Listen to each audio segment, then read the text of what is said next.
इस कहानी के पिछले भाग में हमने सुना कि रमेश पंडित जी को साथ लेके विकास और रागिनी के साथ उनके घर की ओर चल देता है।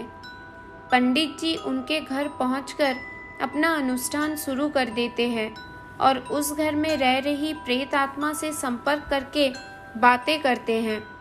प्रेत आत्मा पंडित जी को बताती है कि उसका नाम निशा है और उस घर के सबसे बड़े वाले शीशे में वो रहती है। पंडित जी बोलते हैं कि वो उस घर से कहीं और चली जाए, तो वो मना कर देती है। अब आगे पंडित जी कहते हैं, देख तू जो भी है इस घर से चली जा। फिर निशा कहती है, मैं यहाँ से कहीं नहीं जाऊंगी। फिर पंडित जी कहते हैं, तुझे जाना ही होगा। निशा कहती है, मैं कहीं नहीं जाऊंगी। पंडित जी कहते हैं, ठीक है, मैं भी देखता हूँ कैसे तू नहीं जाएगी। पंडित जी मंत्रों का उच्चारण तेज कर देते हैं। तभी पंडित जी एक जोर के झटके के साथ सामने वाले दीवार पे जाके टकरा जाते हैं। ऐसा लगता है कि जैसे उन्हें किसी ने गेंद की तरह हवा में उछाल दिया हो। पंडित जी के सिर से खून बहने लगता है और वो बेहोश हो जाते हैं।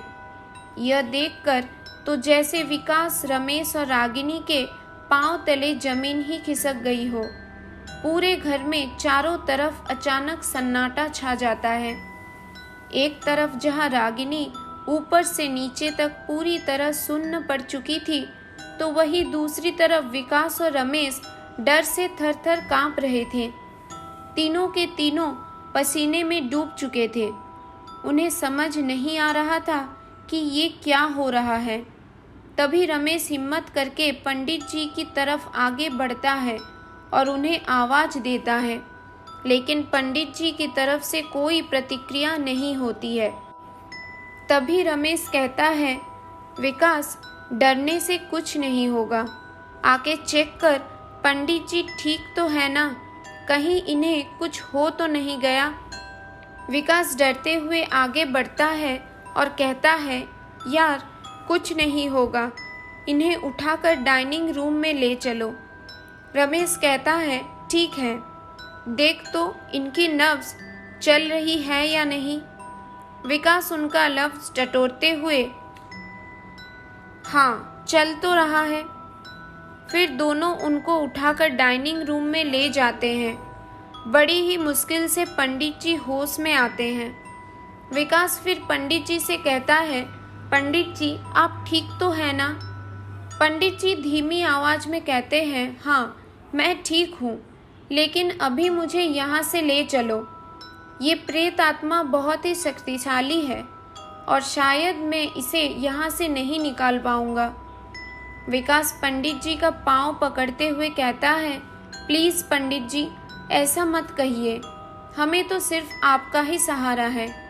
पंडित जी कहते हैं, लेकिन मैं अब बहुत बूढ़ा हो चुका हूँ, मेरी याददाश्त भी कमज़ोर हो चुकी है, इसलिए मैं अपनी विद्या का प्रयोग भी ठीक ढंग से नहीं कर पा रहा हूँ। रागिनी रोते हुए कहती है, ऐसा मत बोलिए, हम आपके बच्चों के जैसे हैं, कुछ तो करिए। पंडित जी कहते हैं, मुझे माफ़ कर दो। विकास फिर कहता है, नहीं नहीं ऐसा मत कहिए। पंडित जी फिर कहते हैं, एक उपाय है। विकास एकदम से कहता है, क्या है, जल्दी बताइए। पंडित जी कहते हैं, अगर तुम लोग ये पता कर पाओ कि इस घर की कहानी क्या है। विकास फिर आश्चर्य होकर पूछता है, मतलब।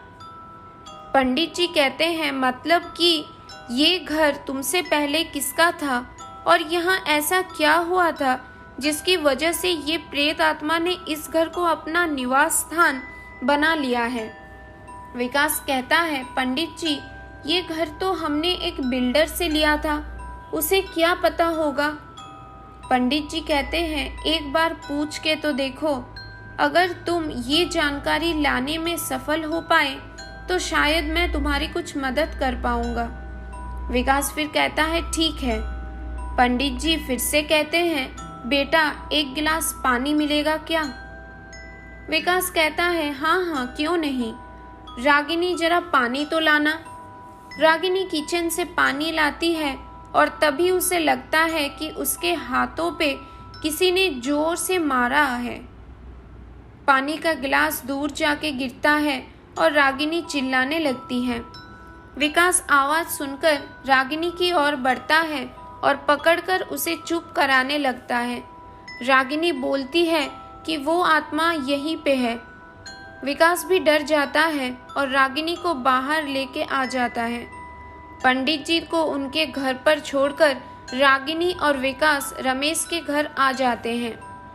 रमेश फिर कहता है, विकास अब आगे क्या सोचा है? विकास फिर कहता है, सोचना क्या है, कल चल के बिल्डर से मिलेंगे। रमेश कहता है, ठीक है चल अभी तो सो जा। रात हो चली थी पर नींद किसी के आंखों में नहीं था। अगर कुछ अभी भी शेष था तो इन सबके अंदर का वो डर जो इन्हें ना तो हंसने दे रहा था और ना ही रोने। इनकी हालत पागलों सी हो चली थी। अब अपना सूद खो चुके थे सब। रागिनी के तो दिलो दिमाग पे डर का ऐसा असर हुआ था कि उसे तो हर जगह वो प्रेत आत्मा निशा ही नजर आ रही थी। जैसे तैसे रात का सफ़र भी अब खत्म हो चला था। सुबह ने चारों तरफ अपना पाँव पसार दिए थे। सुबह के नाश्ता के बाद रमेश, विकास और रागिनी भी अपनी लक्ष्य प्राप्ति की ओर निकल पड़े थे। आज की कहानी बस यही तक थी।